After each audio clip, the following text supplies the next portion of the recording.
Oh, there he is. Hold on. Just a reminder to do that training. I did it. Did you send me that?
Welcome, everyone. The hour being... Sorry, can you hear me? Okay. Welcome. The hour being 5:30 p.m. on Wednesday, February 1st, 2023. The Tooele City Council and the Tooele City Redevelopment Agency are meeting in a work meeting being held at Tooele City Hall at 90 North Main Street in Tooele, Utah. This is being broadcast on the Tooele City YouTube channel. And we will open with a roll call. Councilwoman Manzione. Present. Councilman Hanson. Present. Councilman Graff. Present. He's currently on the phone. And then Councilman McCall. Present. I'm Councilman Brady. I'm also present. We will move on to item 3, which is the mayor's report. Thank you very much, Chairman and Council. I've just got 2 items that I wanted to share with you tonight. The first is last Friday evening, Councilman McCall and Chairman Brady and I were able to attend the Chamber of Commerce annual installation banquet. And at that awards ceremony and installation banquet, we were able to give the Tooele City Community Service Award to the Boys and Girls Club of Tooele City. And there's a picture there on the screen that was taken right after with the award. Darlene's holding the award. And I just wanted you to know why we chose the Boys and Girls Club. This year, they will have been in Tooele City 20 years.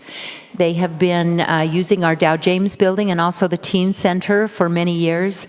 And we know that this group of individuals, especially Darlene Dixon, she has been with the club since it came here for 20 years. And we know that this is not just a job for these people. This is their life. They love the youth that they serve, and they care about them, and they want to help them in any way that they can. And really, they have changed the lives, literally, of thousands of youth in our community. We know how important that they are, and we're excited that they have finally got a building of their own that they will call their own, not have to share it with anyone else. It's there, be able to expand their services, and they will, they're in the remodeling phase right now, and that should be finished by early summer. So we're really excited for them, and you can tell how excited that they were. They were very honored and appreciative of the award, and they certainly did earn it. The second event that I just want to talk about is upcoming. For those of you who have not heard, it is our 170th anniversary since the city has been incorporated. And to celebrate this, we are holding a big party down at the Dow James building. It will be held on February the 25th. That's a Saturday, and begin at 11 a.m. But if you show up a little bit early, there will be some entertainment happening before it starts. And we will be unveiling the beautiful artwork that has been done and completed by Eric Dowdle. And that artwork will hang here at City Hall. We will also have a very large puzzle that we will be putting a few special pieces in that day. And then we are going to be able to offer the puzzles for our residents to purchase that day. They can purchase them there. We'll take a check, can can do a debit or a credit card, or we can also do Venmo. We'll have those available. We won't be able to do cash that day, but we can do those others. People have asked, the puzzle will be $24.99 plus tax. We will have until maybe they run out, but we'll have 1,000-piece puzzles and 500-piece puzzles, whichever one that they choose. They are very high-quality puzzle, as you know all the Dowdle puzzles are. And just this morning, we were able to meet with Eric Dowdle, and he is so excited. And he wanted us to make sure that we understand that this is not just a celebration of our 170th anniversary, but it will also be the very first puzzle that will be part of the 250th anniversary of the founding of our nation. And he has been commissioned to do puzzles of several cities throughout the United States, and we are number one. We are the first one. Of course, that celebration is not until 2026, but it takes that long to do that many puzzles. So we're just thrilled about it. He is very excited. We're excited. And Eric will be there, of course, that day, and he will sign any of the puzzle boxes that anyone would like. So we're very excited. You can see there's just a little bit of the puzzle right there, and I'm sure you're going to recognize some of the things in there. But we're just excited and are looking forward to this event. So that's all I have for this evening. Thank you. Thank you, Mayor. We'll move on to item 4, which is the council members' report. We'll start with Councilwoman Manzio. Sure. I have had my normal committee assignments, but I just wanted to mention a couple of things. I was able to attend the housing forecast presentation they had last week, sponsored by Intercap Lending. It was very informative. Some good information about what the projections are for Utah and Tooele, which is a lot the same as been happening for a while. And then I was able to participate in the groundbreaking, I guess, for the Boys and Girls Club. The same day I was able to help out with the Tooele County School District Science Fair.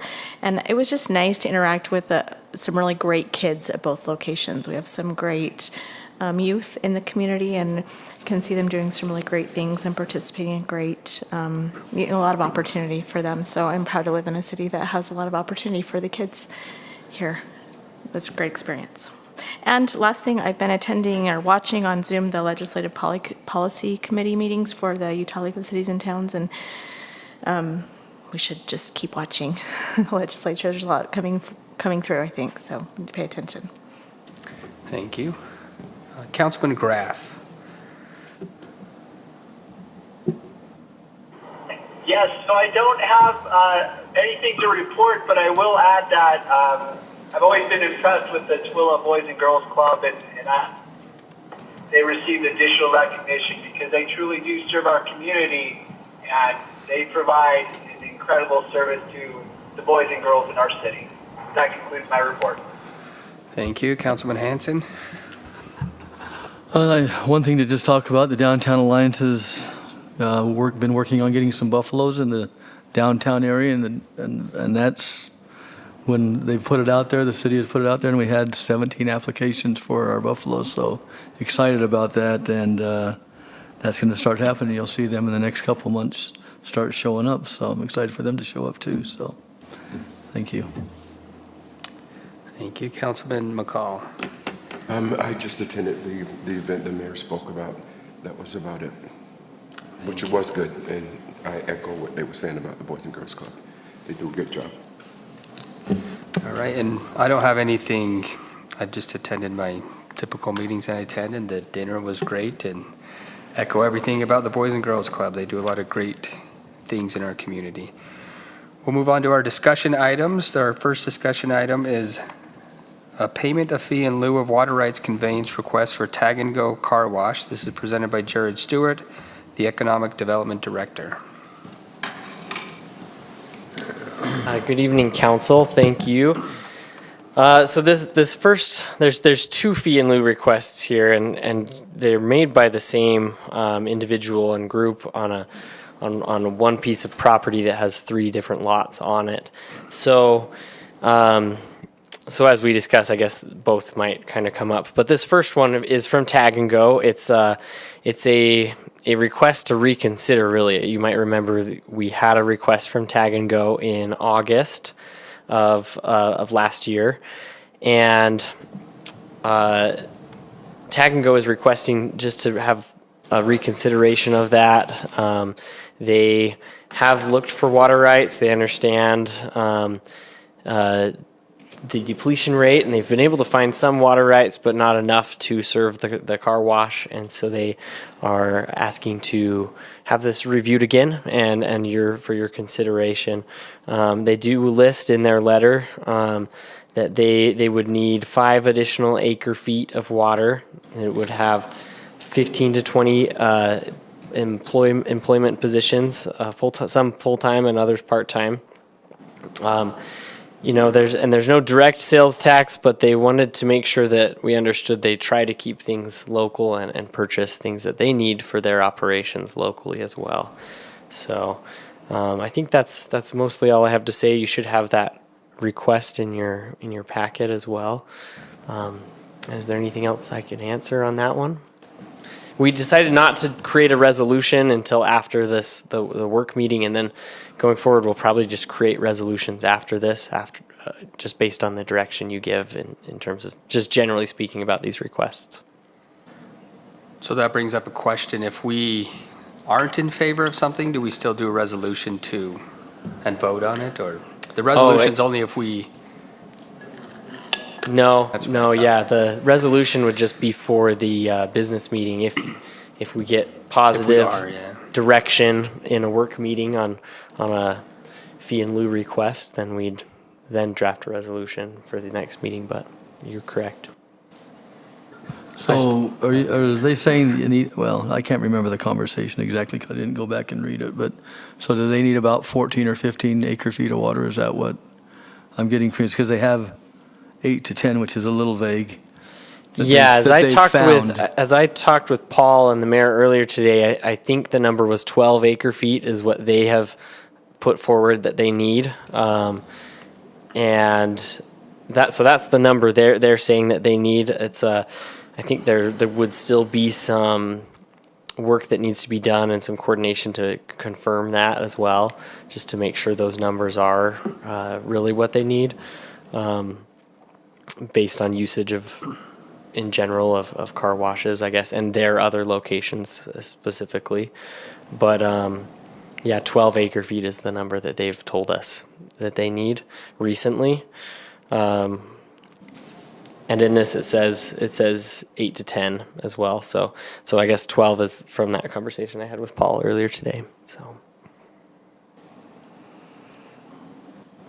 I don't know, I just think, I mean, if they own most of the water already, then that's different than if they don't provide any water. So that's what, 8 to 10 is 2 acre feet difference. So if they have 10, that only leaves 2.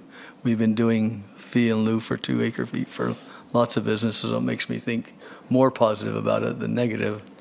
One thing to consider is that if they do have 10 acre feet, there's a depletion rate on that, and it really kind of cuts that in half. And that's what I didn't really understand. So what does that mean? So that means that, because we have a reclamation plant, and Paul, feel free to correct me if I misstate anything, but we have our reclamation plant, and the state mandates then that we have a 100% depletion. So it kind of cuts in half, from my understanding, the amount of water rights that when you transfer them from one location to another, or from one type of water right and use to another. So these are, I understand, I think, because these aren't city water rights, regular culinary rights, they're farm rights or exactly irrigation rights or something like that, rather than culinary correct city yeah water they're rights. irrigation Okay. rights that they would right. then transfer or change into culinary rights, and then there's a depletion. Yeah. Okay. Depletion. Right. Mm-hmm. I have some comments. I don't know that my opinion has really changed from last time we talked about it for a number of reasons. While I appreciate their business model, and I think that would be really nice for Tooele, we do have a number of car washes, and maybe we need more, I don't know. But as I've listened to residents in the city, they're really worried about water, and rightfully so, despite the fact that we got a lot of snow this year. that doesn't solve all of our problems forevermore. That's always going to be concern here is water. And to me, it seems just a little bit irresponsible to sell water for a water user like that. And I realize that it's better for our water usage to go to a car wash than to do it in my driveway. And I've used Tag and Go in another city. It's a fine business. But I can't reconcile those things, to the people of our community with selling water for that.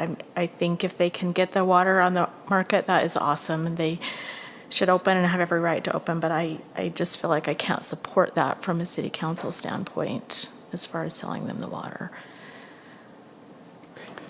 And my opinion has stayed the same, kind of just to echo what Marisa said, that I just don't think it's the best interest of the city we're trying to bring in companies that are going to have high-paying jobs, sales tax, a better property tax, I think, than this as well. So I just don't think this is the best utilization of water, so. Okay, great. I would also echo the same thing that Marisa and Justin said as well. It just doesn't make sense on a many levels, and it's not against car washes. I think they're great. I think they're water efficient, but I just think we need to tighten our belt and look at these more carefully across the board.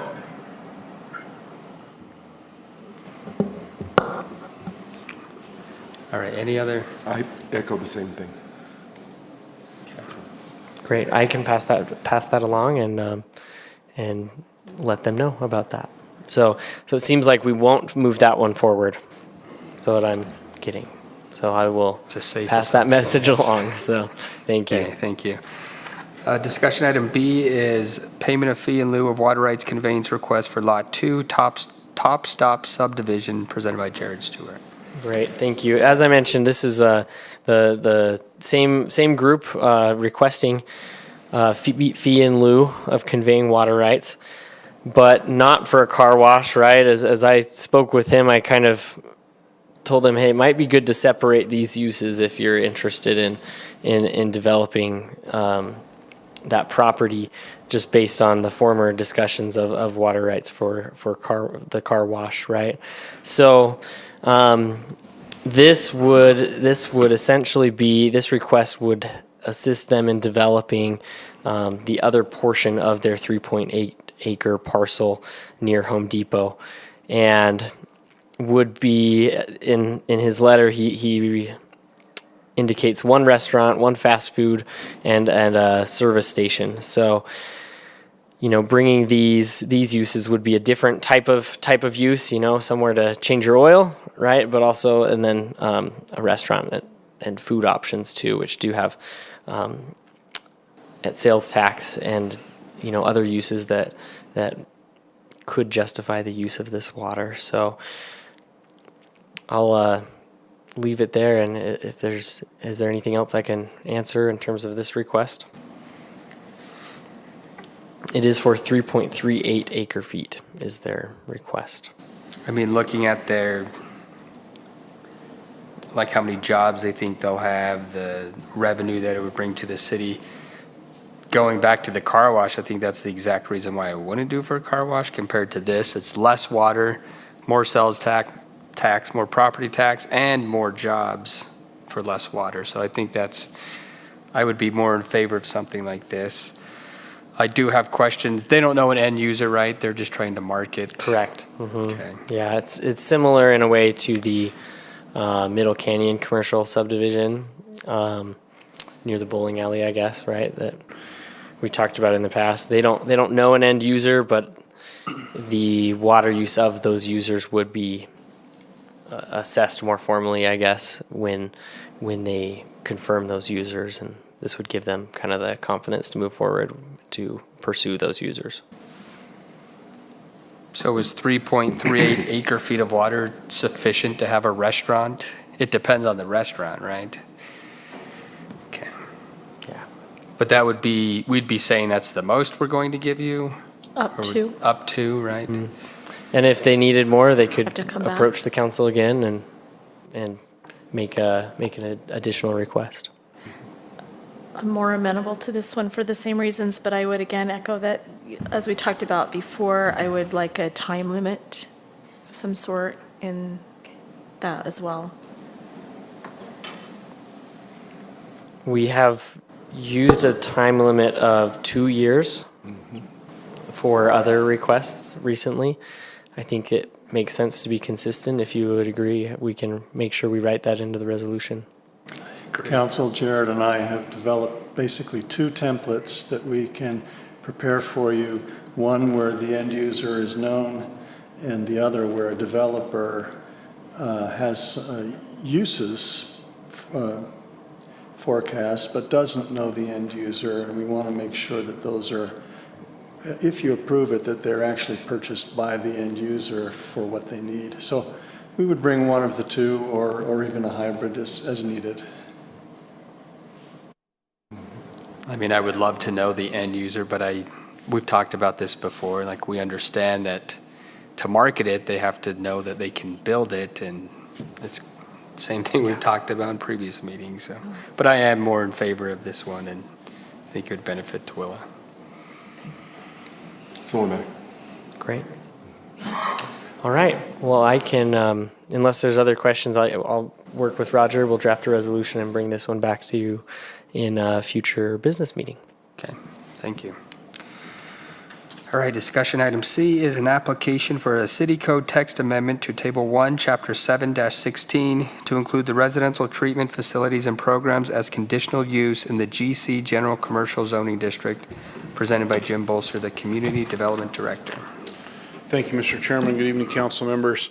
As you may recall, a couple of months ago, there was a text amendment brought forward that you ultimately adopted that created the land use category of residential treatment facilities and programs into Table 1 of Title 716, Chapter 716.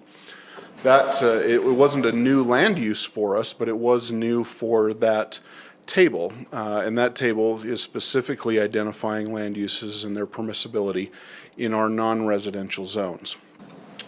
So at the time, we talked about, and there was a question at both the Planning Commission and the Council about whether or not we looked at zones beyond just the one zone we were talking about at that time, which was the mixed-use general zone.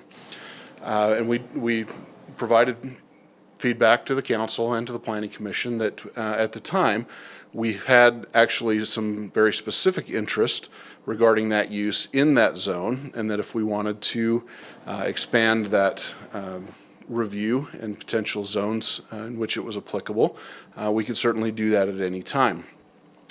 Fast forward now to where we are today, we have an applicant who is looking to do this very thing in the GC General Commercial Zone, in fact in our downtown area. And so the applicant has filed an application, a specific formal request to include the residential treatment facilities and programs land use category in that GC zone. So today, this is what the table looks like for that land use. Specifically, this is what you adopted a few months ago. What this application would do is simply add a C into the column for general commercial. As we've had conversations with the applicant, we've talked about the various possibilities of either rezoning the property to the MUG and allowing the existing land use category to work. That would be a two-step process because both maps would need to be updated, the land use and then the zoning, or bringing forward a text amendment that would simply allow it in the GC zone. Regardless of the direction, there are benefits and drawbacks to doing it either way.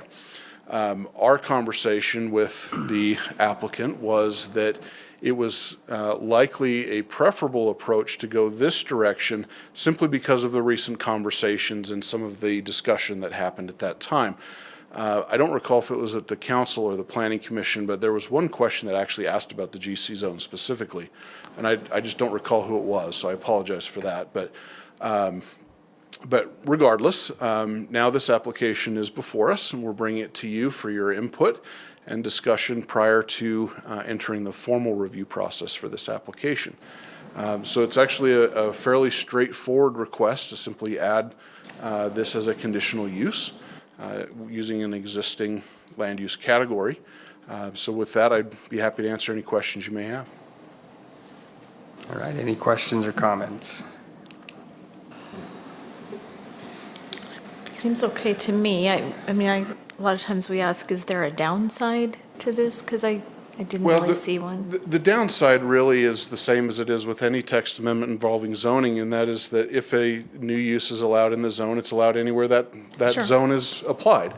The kind of the counter argument, if I may, for lack of a better term, is that realistically, is this a land use that we're going to get a lot of? Probably not. I would assert probably not. We may get one or two or three maybe, but not something that we would see, I think, flower prevalently within any zoning district. So I don't know. It certainly is a consideration. It certainly is a concern anytime we do this, but I don't know that this necessarily is one that has a high probability of causing that problem. That is my biggest concern. I think back of when we created the industrial service district, or not district, industrial service area zoning, that's what it's called, sorry. Zoning district, yeah. You were Zoning right. district. But the reason we did that was because we had the worry about certain things being in the industrial or the research and development area, whatever it was at Correct. the time. But, so I have that same worry. I mean, I agree to a point that maybe it won't be a big issue, but they would have to have a conditional use permit, correct, from the Correct. planning commission. So Correct. that gives me a little bit peace of mind, but I'm still a little hesitant to approve it and say it could be in any general commercial. On the conditional use permit, I mean, you can't deny that, it just, you can put stipulations on it of what they can do, right? Correct, and that's a good point to emphasize, is that a conditional use permit cannot be legally denied.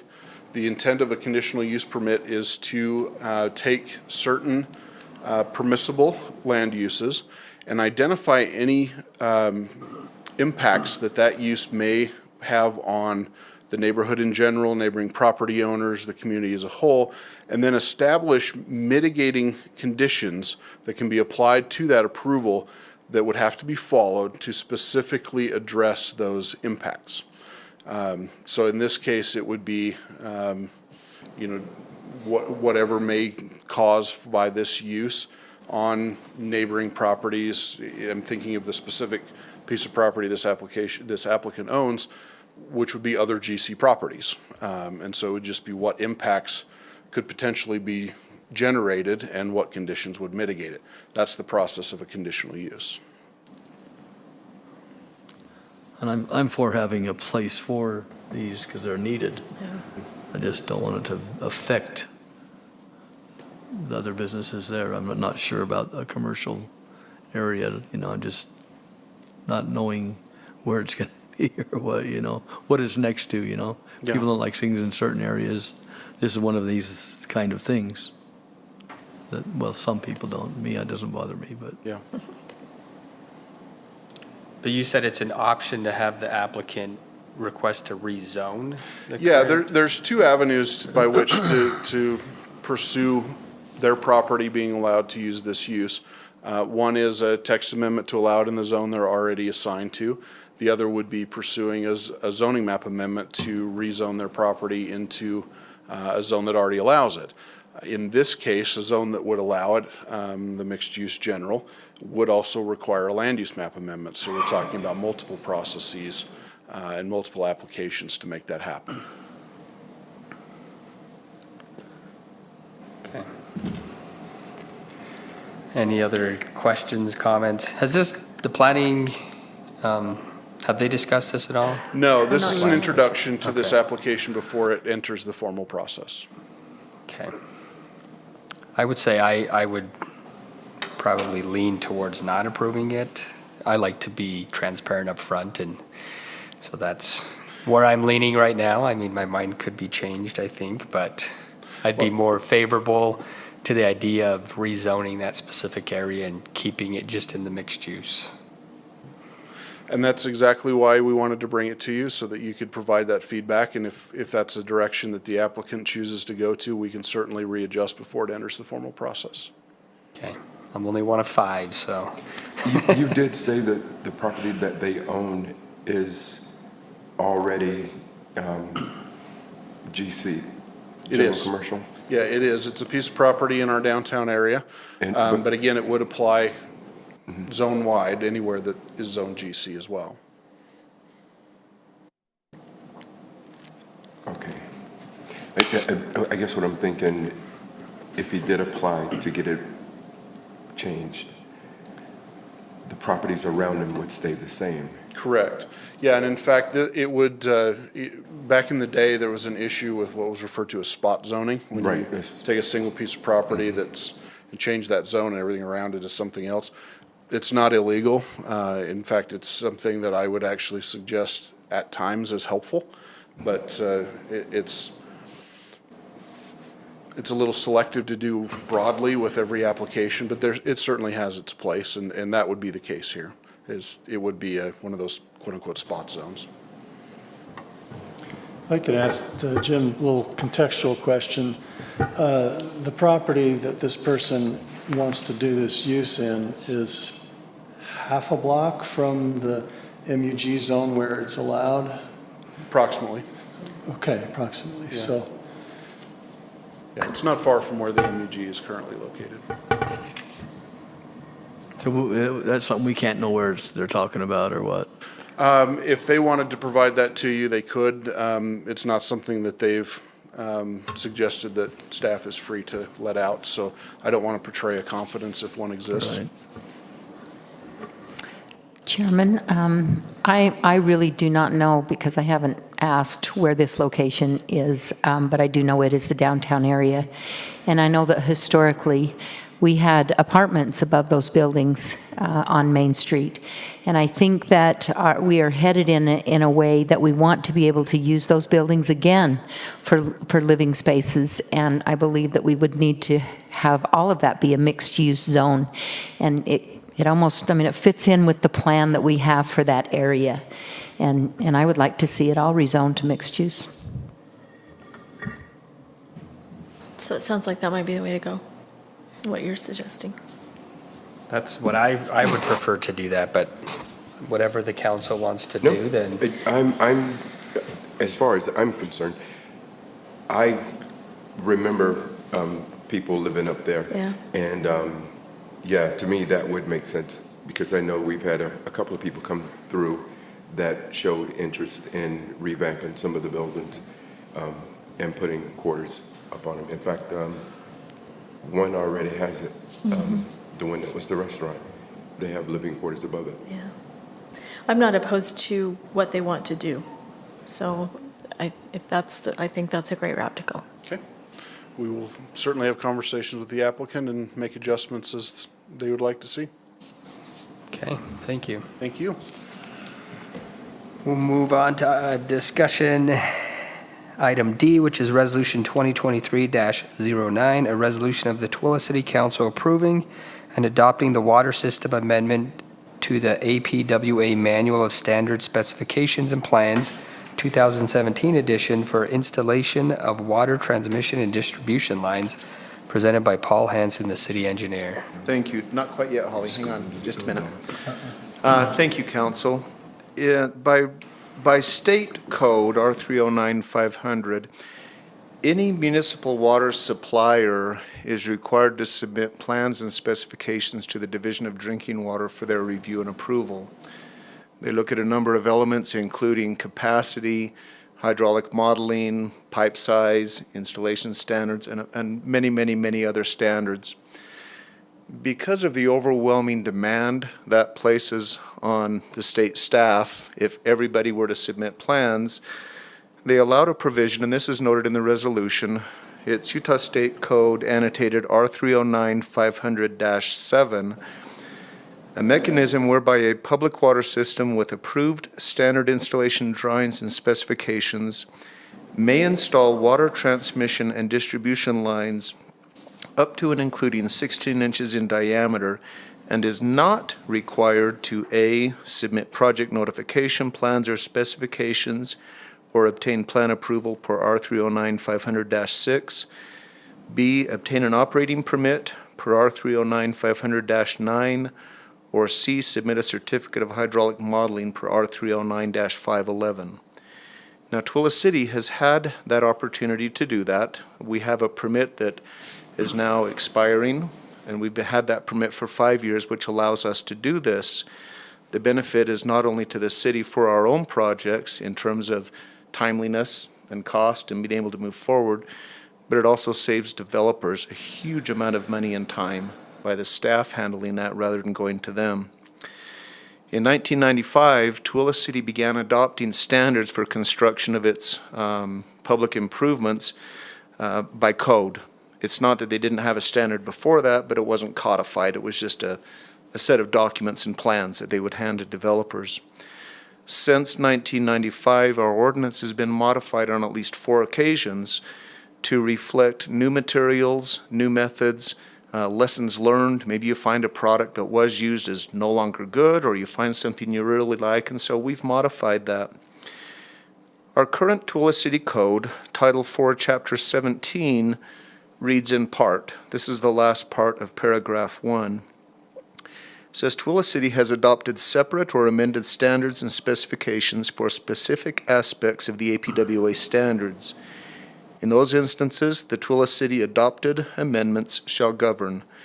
The APWA standards and the Twila City adopted amendments shall collectively constitute the city standards. So now, if I may switch over to the screen here, I will show you what this proposed document does for us.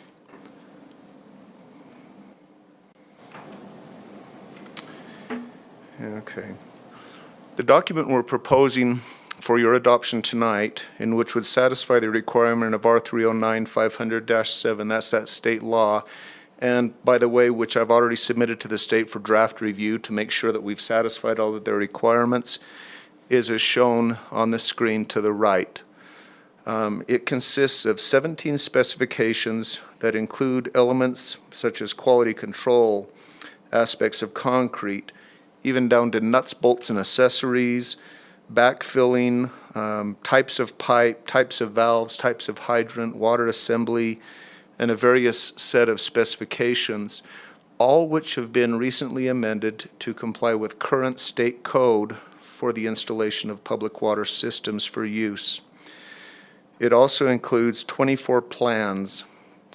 Those plans are primarily based upon the APWA standard, but Twila City has added additional standard plans not included with the APWA standard. These would include, let me show you for example, let me get down to where an example 77 would be a good one. This is our standard plan. As soon as that number moves, 293. This is a standard which shows our typical street cross sections. It provides information on sidewalk width, park strip width, thickness of base course and asphalt, unless geologic conditions require something different or traffic loading. And it shows where our typical water utilities are located. This would be an example of a standard that is not derived from APWA, but from when the city is developed. And then there's an accompanying section. This next section would be trench backfill, and there would be a section here for typical trench details. We've modified this section, for example, to clarify the type of compaction within the trench. We've clarified it to read that we want tracer wires so we can locate pipes. We no longer use ductile iron and steel pipe, we use plastic.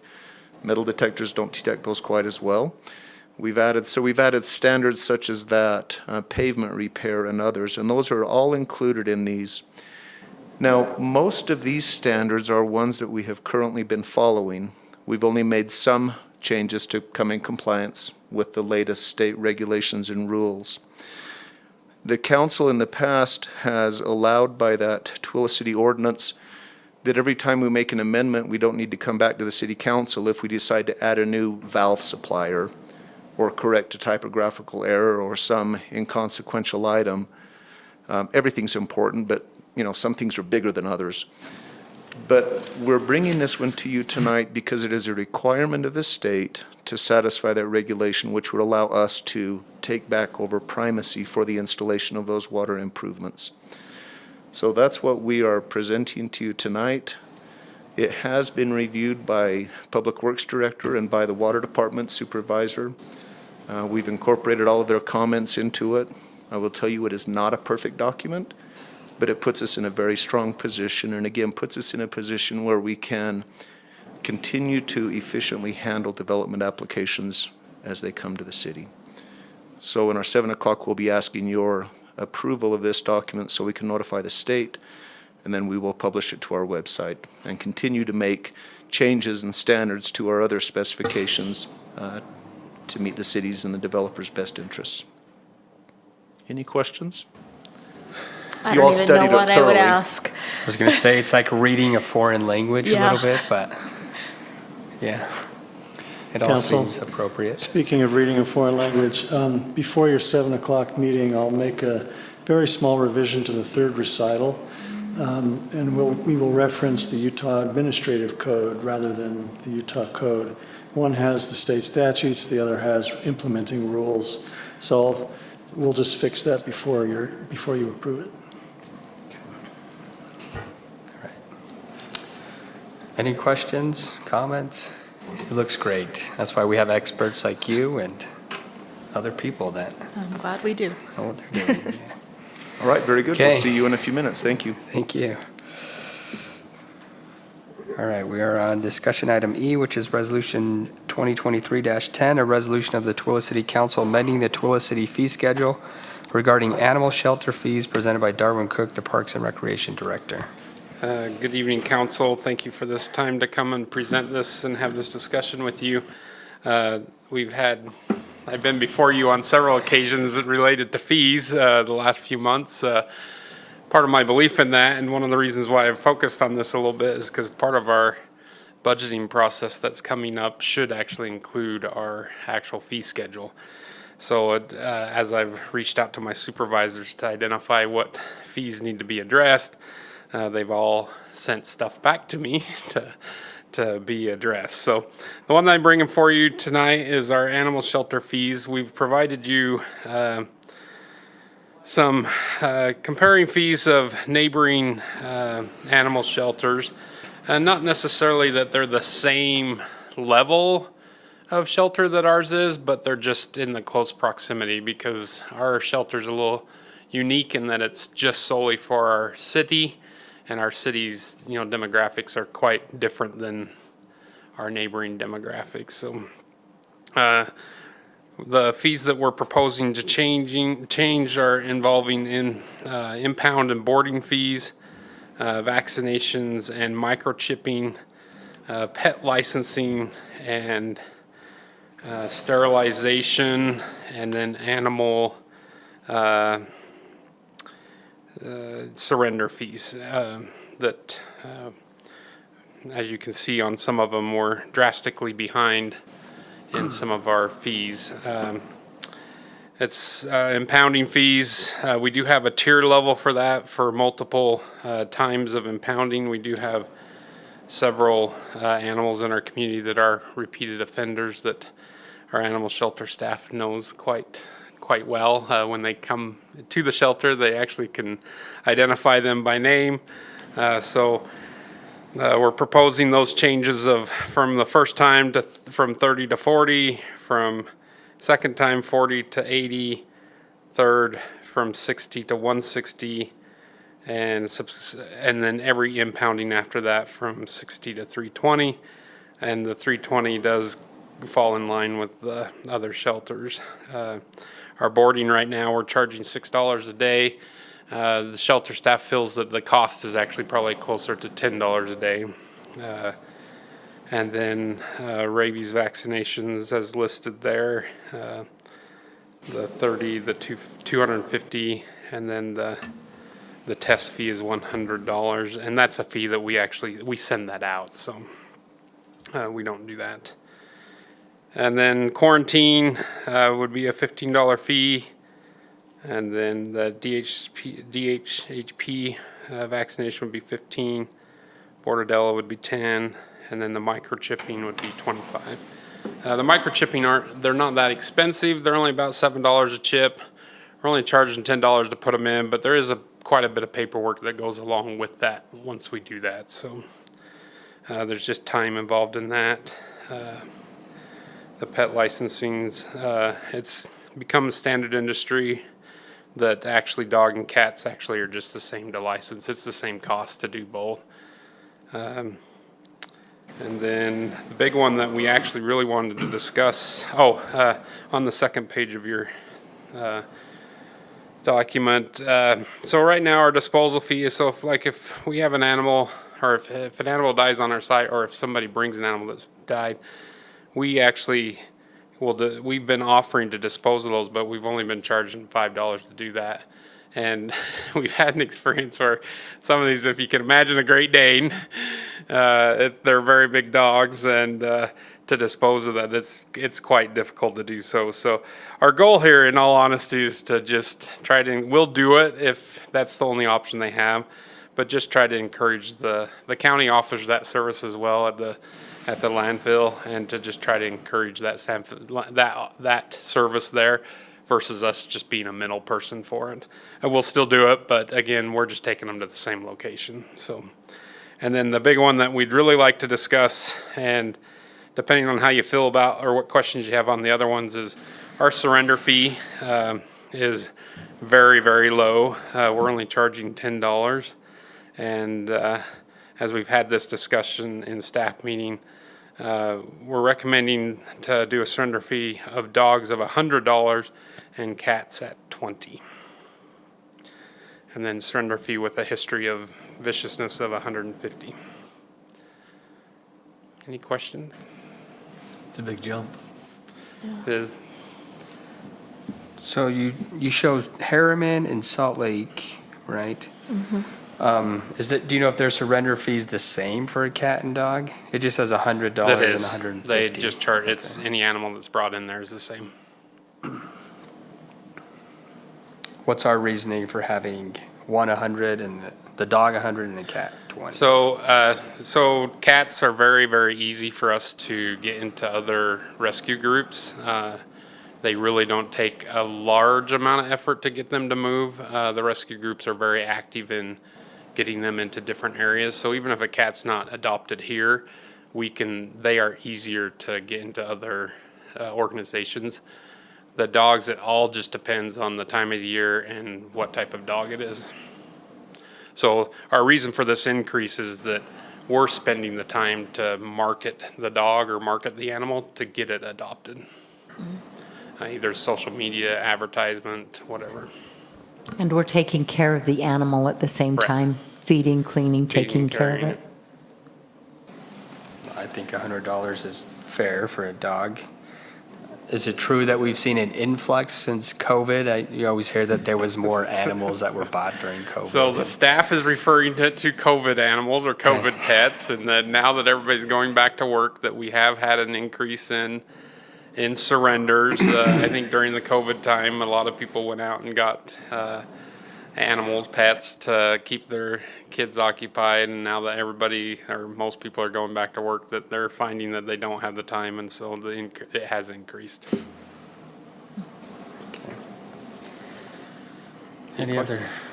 Tony, do you have something? Yeah, I had a quick question about that. My one concern about increasing the surrender fee is, will that increase people simply saying, that's too expensive, I'm just going to set my dog loose in the West Desert or something? Did we ever is there any feedback from other sister cities about them increasing and then seeing a decrease of people actually surrendering their pets? We do predict that there will be an increase in that. We're also thinking that most of the population is actually a more responsible pet owner, that they're actually, the reason why they're actually surrendering it is because they actually do want the pet to go to a good home.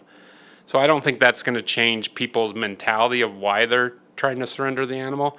The thought that we had is if they do decide to go take it and run it out, there's a good chance it's probably going to end up with us anyways. So we might as well go lean to the side of hopefully that our citizens are responsible pet owners, and that either they'll put it on KSL or they'll list it themselves, or they'll just, hey, it's not worth my time, I'll have you guys do it. Good deal, thank you. Any other questions? I honestly think the $100 for the dog, and you said 10 for the cats? 25, or 20, sorry. Oh, you did say, I don't know where I had 10 from, I had 10 on the brain. Yeah. I was just going to say 25, but I don't know why I came up with 10. I had it somewhere. You That's said the 10. current fee is 10, right, for any Yes. dog or Okay. cat? I know I heard 10 something, yeah. Yeah, that's correct, Councilman. No, 20 is 10 fine. is the 10 is the current fee. All right, any other questions, comments? I'm good with it. So we brought this to present it to you in a way that hopefully tonight we can approve at least the surrender fee so that we can get that initiated. And then, but if there's any of these others that you have concerns about, we'll word the resolution as such when we bring it back. But if not, then we can approve how you guys desire, so. So I have one more question. On here, it says like 2-year license, 3-year license. Is there a reason we don't offer that option? Is it just, we just do a 1-year, right, where they We can do just license do a there? 1 year. To be honest with you, I don't know that there is a reason why we don't do it. It'd And be that part nice- of it, we can discuss that and gladly bring that back if, That'd be nice to do something like that for. yeah, and it might be, it would probably require a different tag that maybe we're not doing, because I think we are purchasing 1-year tags when we do them, but, because it just has the date on it, but, I think that's probably maybe more citizens would be. On dogs, you gotta More- have a rabies every 2 years, so you probably would, part of the discussion, but not go past 2 years. 2 years, that's a good On point. a dog, anyway. Yep, on a dog. Yep, I was that's just a really good curious. I point. saw Harriman did it, but Salt Lake doesn't, and we don't, so. Some of these other facilities, like some of the larger facilities, they do have an on-site veterinarian. And so some of them may offer rabies vaccination too, and that's maybe one of the reasons why they feel comfortable about doing 3-year licensing. And in the county, though, maybe I'm bringing up a sensitive topic, but in the county, we're the only shelter, is that correct? Or does Grantsville have one as well? Grantsville does have a shelter, but it is nothing like our shelter. It is very small, and they don't have staffing at the shelter, like during the day. They'll just go in and feed, take care of them, and, clean or whatever, and then leave. But, we're open during the day and have full-time staff. I have had this discussion many times with the county and with Grantsville about doing a regional shelter. And at this point, we just don't have the support really of the county. What they're doing, they feel like that works. We just know that because of where our animal shelter is located, people think it is a regional shelter because it's clear on the edge of our city limits. And there are times that we have just got to turn away animals and we cannot take them. If we're full, we're full. It is what it is. So. Do we ask if they're Twila City residents? We do. Yes, we do.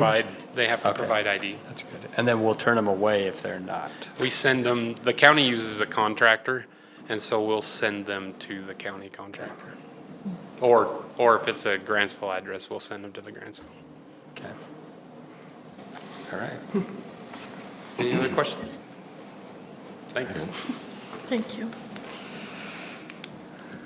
All right, item 6 is a closed meeting, and there's nothing for closed meeting tonight, correct? Okay, we'll move on to item 7, which is to adjourn. So we are adjourned at 6:23, and we will reconvene for our business meeting at 7.